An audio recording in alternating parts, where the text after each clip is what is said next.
क्या बांग्लादेश में regime change के बाद यूएस वेनेजुएला में रिजीम चेंज करना चाहता है? क्योंकि वेनेजुएला के कोस्ट पर यूएस ने 4000 मरीन और 3 मिसाइल डिस्ट्रॉयर और एक न्यूक्लियर सबमरीन डिप्लॉय कर दी है।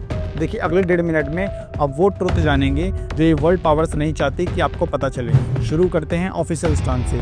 देखिए, यूएस का कहना है कि वेनेजुएला का प्रेसिडेंट मदुरो एक नार्को टेररिस्ट है और वेनेजुएला के सबसे बड़े drug cartels of the suns का मेन लीडर है। इसीलिए यूएस ने मदुरो के ऊपर $50 मिलियन की बाउंटी भी रखी है। मदुरो का कहना है कि Venezuela Coca leaf plant free country बन चुका है और यूएस ये सब उसकी रिजीम चेंज करने के लिए कर रहा है, क्योंकि अगर यूएस की लड़ाई ड्रग कार्टल्स के अगेंस्ट होती तो वो मैक्सिकन ड्रग कार्टल्स और कोलंबियन ड्रग कार्टल्स पर अटैक करता। अब इन दोनों स्टांस के बाद हम डिकोड करते हैं रियलिटी को। देखिए, जब आपको किसी जियोपॉलिटिकल डेवलपमेंट को समझना हो तो आपको उसकी टाइमिंग समझनी बहुत ज़रूरी है। करंटली क्रूड ऑयल के प्राइसेस नॉर्मल रेंज में हैं, जो अभी $67 से $68 पर बैरल चल रहे हैं। पर अगर इजराइल ईरान पे अटैक करता है तो क्रूड ऑयल के प्राइसेस आसमान छू जाएंगे। और वेनेजुएला के पास दुनिया का सबसे बड़ा ऑयल रिजर्व है।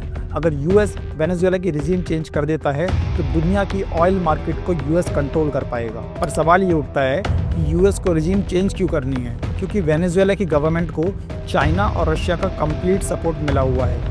यूएस सैंक्शंस के बाद भी वेनेजुएला के टोटल ऑयल एक्सपोर्ट का मोर देन 55% चाइना बाय करता है और साथ में रशिया ने वेनेजुएला के साथ 17 मिलिट्री एग्रीमेंट साइन किए हैं। तो एट द एंड ये लड़ाई यूएस वर्सेस वेनेजुएला की ना होकर यूएस वर्सेस रशिया और चाइना की है। और यही कारण है कि यूएस पास्ट में सन 2002, 2019 और अब 2025 में वेनेजुएला की रिजीम चेंज करने की कोशिश कर रहा है। दोस्तों, ग्लोबल पॉलिटिक्स में जो दिखाई देता है वो कभी भी सच नहीं होता, इसलिए कमेंट कीजिए अपनी राय।